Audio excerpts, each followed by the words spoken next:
E aí, tudo bem? Sabe aquela curiosidade que bate quando a gente olha para uma foto antiga? Quem eram essas pessoas? Como elas viviam? Pois é, descobrir as nossas raízes é tipo uma caça ao tesouro pessoal, uma aventura incrível. E hoje a gente preparou um verdadeiro mapa para essa jornada. Vamos nessa? Bom, antes de mais nada, o que é genealogia, afinal? É basicamente a ciência que estuda de onde a gente veio, a história da nossa família. E a melhor forma de visualizar tudo isso é com a famosa árvore genealógica. Ela é o nosso gráfico, o desenho que mostra como cada peça da família se encaixa. Tá, eu sei. A ideia de pesquisar gerações e mais gerações pode parecer uma tarefa gigante, né? Dá até um friozinho na barriga. E a pergunta que todo mundo faz é essa: ok, mas por onde eu começo? É exatamente isso que a gente vai desvendar agora, passo a passo. Olha só o nosso roteiro de hoje.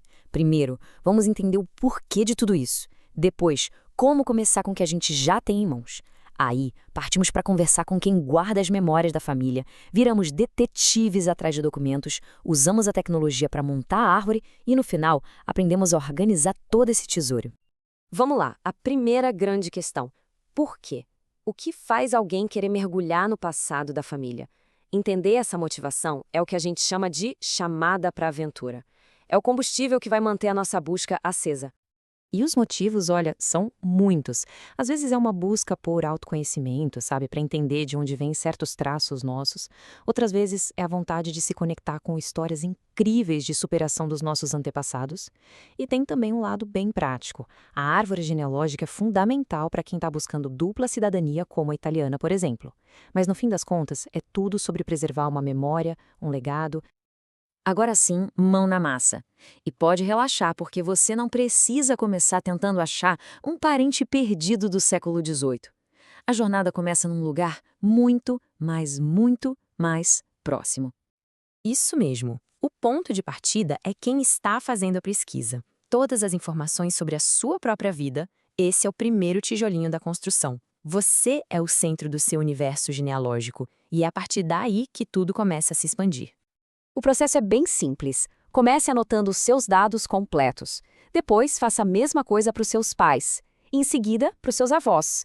E aqui vem o pulo do gato, o passo 4. Vá atrás dos documentos. Certidões de nascimento, de casamento, de óbito, são as pistas de ouro. Elas têm os nomes, as datas e os lugares que formam a base de toda a pesquisa. Documentos são frios. Eles contam uma parte da história. Mas as melhores histórias, aquelas com detalhes, com emoção, essas vivem na memória das pessoas.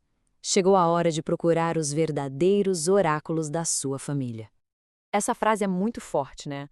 Os parentes mais velhos são baús de tesouro, cada lembrança, cada causo é uma peça do quebra-cabeça. E existe uma urgência nisso, porque o tempo para a gente registrar essas conversas é agora, não dá para deixar para depois. Para aproveitar bem esse encontro, vá preparado. Leve o básico, claro, caderno e caneta. Mas, se puder, grave a conversa em áudio ou vídeo. Hoje em dia o celular faz tudo isso, né? Grava, tira foto, escaneia documento na hora. E aqui vai uma dica de ouro. Leve fotos antigas. Elas são gatilhos de memória poderosíssimos. A chave para uma boa entrevista é fazer perguntas abertas que convidam a pessoa a contar uma história. Em vez de perguntar algo que a resposta seja só sim ou não, tente coisas como: me conta como era a casa onde você cresceu, ou qual a sua história de família preferida. Essas perguntas abrem portas para detalhes que a gente nem imagina. Ok, com as histórias na cabeça e os primeiros dados anotados, é hora de aprofundar. Agora, a gente veste o chapéu de detetive e vai atrás das provas, dos documentos que vão confirmar e expandir o que a gente já descobriu. Uma ferramenta incrível aqui no Brasil é o CIAN, o site do Arquivo Nacional. O processo é bem direto. Você cria um cadastro, que é de graça, entra na parte de pesquisa livre e busca pelo sobrenome daquele seu parente que veio de fora. É bem provável que você encontre o registro de entrada dele lá. Além dos arquivos públicos, a ferramenta mais poderosa que existe hoje é, sem dúvida, o Family Search. É a maior organização de genealogia do mundo, com bilhões de registros. E o melhor de tudo, é totalmente gratuito.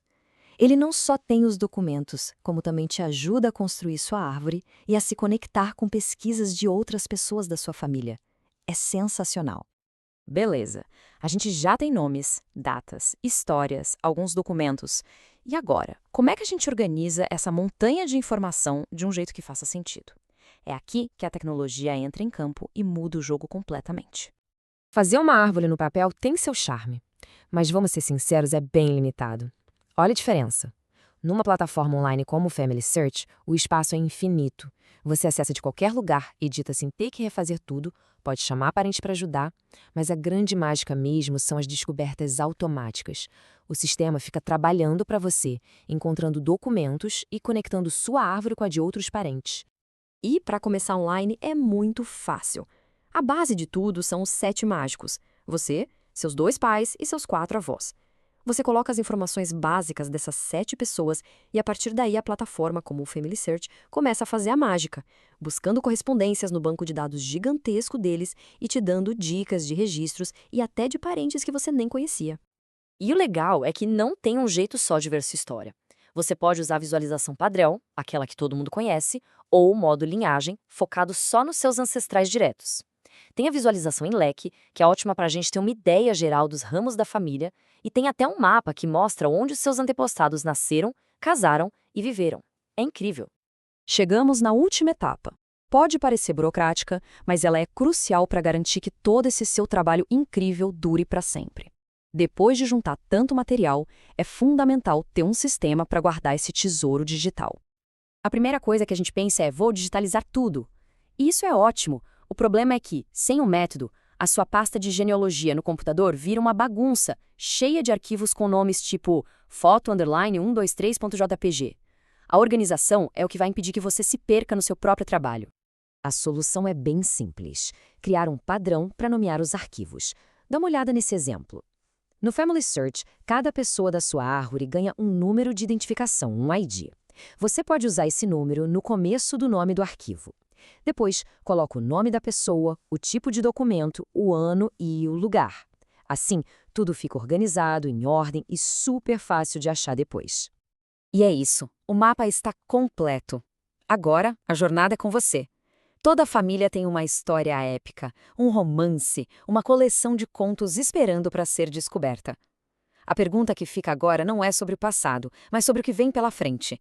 Qual história surpreendente as suas raízes estão aí quietinhas, só esperando para te contar?